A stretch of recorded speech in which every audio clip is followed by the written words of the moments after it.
In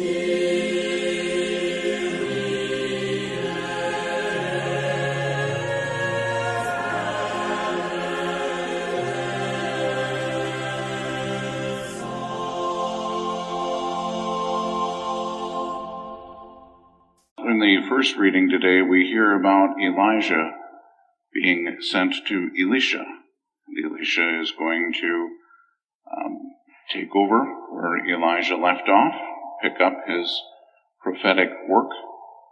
But what is important in this is to recognize the response of Elisha. So Elijah comes up behind him, puts his cloak over him. In the ancient world, it was the cloak that was the sign of the prophet. And so it was the mantle that they wore, so that everyone that way would know that this was a prophet. So when Elijah comes up behind him as Elisha is plowing, just lays the cloak over his back, Elisha understood exactly what that meant. That he was called to be a prophet.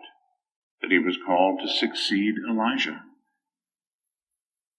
But it's now the next piece that is important for all of us.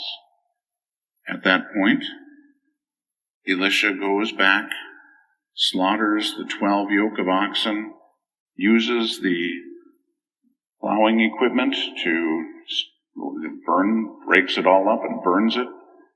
There is no possible way for Elisha to return to his former life. He has drawn a line. It is over.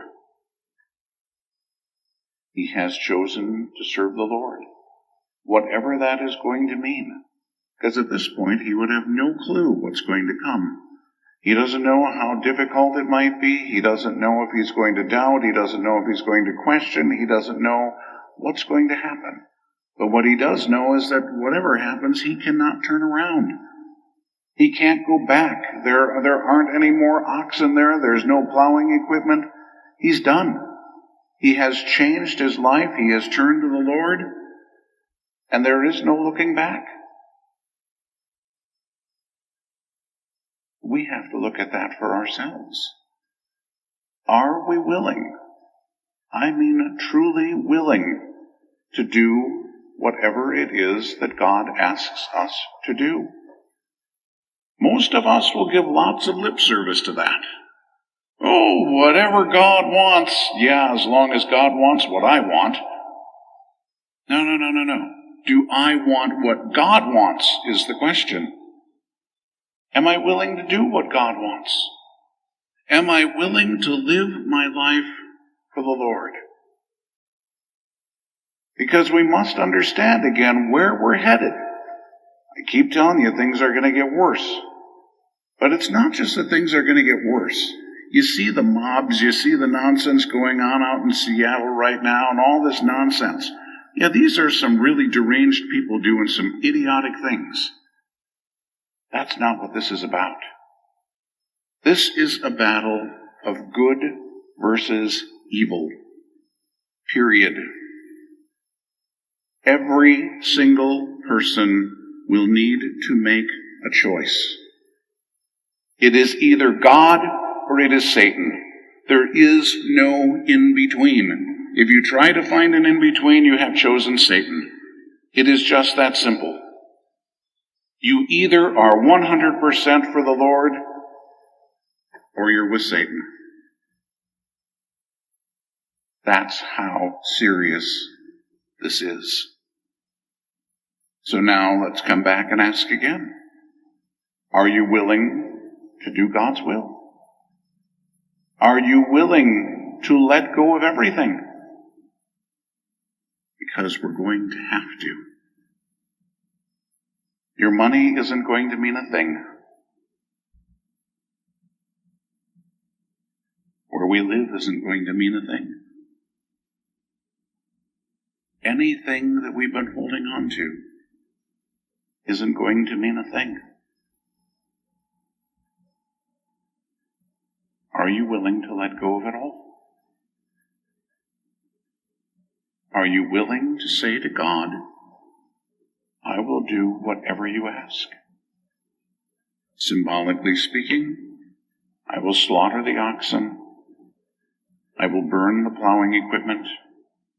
I am going to leave my past behind. I am going to give myself wholeheartedly to you. Whatever it is that you're going to ask of me. I don't know what that's going to mean. I don't have a clue how easy or difficult that might be, just like Elisha. But I am going to live my life for the Lord. So that means not just having the Lord as part of our life. It means living our life for God. Is that what we're willing to do? Because that's the choice every last one of us is going to have to make. It is that serious. And I'm not just speaking in hyperbole. I'm not trying to scare you. I'm telling you the truth. That is where we are going. That is what this is all about. You go back and you can read in the 3rd chapter of the book of Genesis, and you will see that from the very beginning, Satan has been trying to destroy the human race. Our Lady told us what's going to happen. Satan's going to attack particularly the family to destroy it.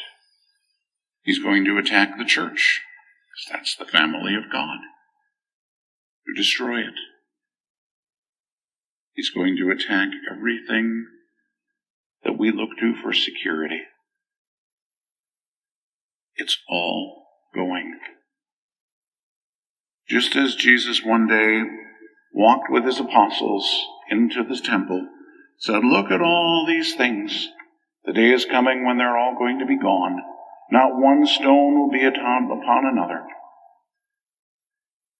I don't know that it's going to get to the point necessarily where every church is going to be destroyed, so there won't be one stone upon another. What I can tell you is everything that we hold on to as an institution is going to be gone. It is going to be a travesty to watch as priceless works of art are going to be destroyed by some of these people with no conscience. It is going to be a tragedy to watch as beautiful buildings are destroyed. Our faith is not in a work of art. Our faith is not in a building. Our faith is not in the money. Our faith is not in anything except the person of Jesus Christ. So we can't be holding on to any of the externals, as good as they may be, as beautiful as they may be. It's all going to be gone. Are you willing to serve God with your whole heart and soul and strength? That is the question. That is exactly what Elisha did. He recognized the call. He turned away from his past way of life, even though it was good. He knew what God was calling him to. Everything of the past was over. There was no turning back. So that's the choice we're going to have to make. And it's not in the terribly distant future. So we have to start getting prepared for that. By that I don't mean, oh my goodness, if that's happening, I better go to the store and buy as much food and stack up my basement as much as I can. No. I mean get down on our knees and pray. I mean look seriously into the heart and ask yourself some really serious questions. I mean preparing your mind and your heart to be detached from everything except God. Now again, understand what that means. To be detached does not mean that if you're married, you can go home and throw your wife and kids out, or your husband and kids as the case may be. That's not what I mean. I mean we have to have the spiritual detachment to be able to say, I want to love these people perfectly. And attachment is selfish. So we need to be detached so that it's selfless. If God wants to take my husband or my wife or my children to do whatever, I'm willing to let that go. Are we willing to let our house go? Are we willing to let our church go? Are we willing to let our money go? Are we willing to let whatever our little treasures are, my widget collection hanging on the wall, am I willing to let it go?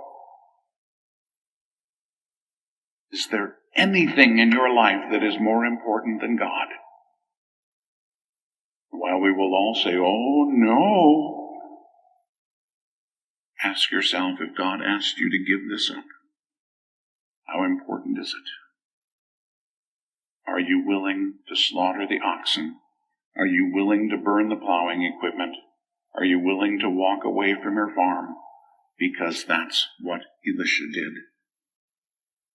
And that is what God is going to call all of us to. Because all of this is passing away. Heaven will not. God will not. So this is all just temporary.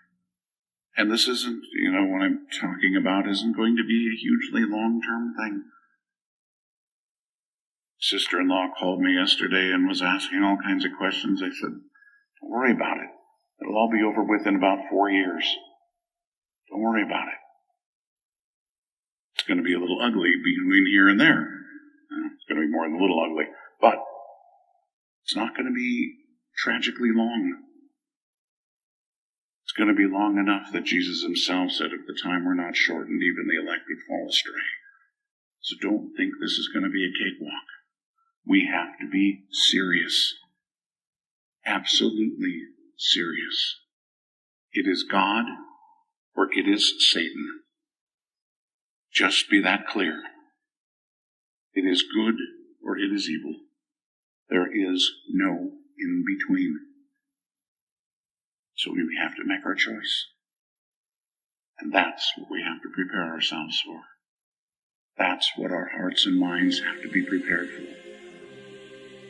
So take that to heart, bring it to prayer, and ask yourself, when God calls, what will be your response?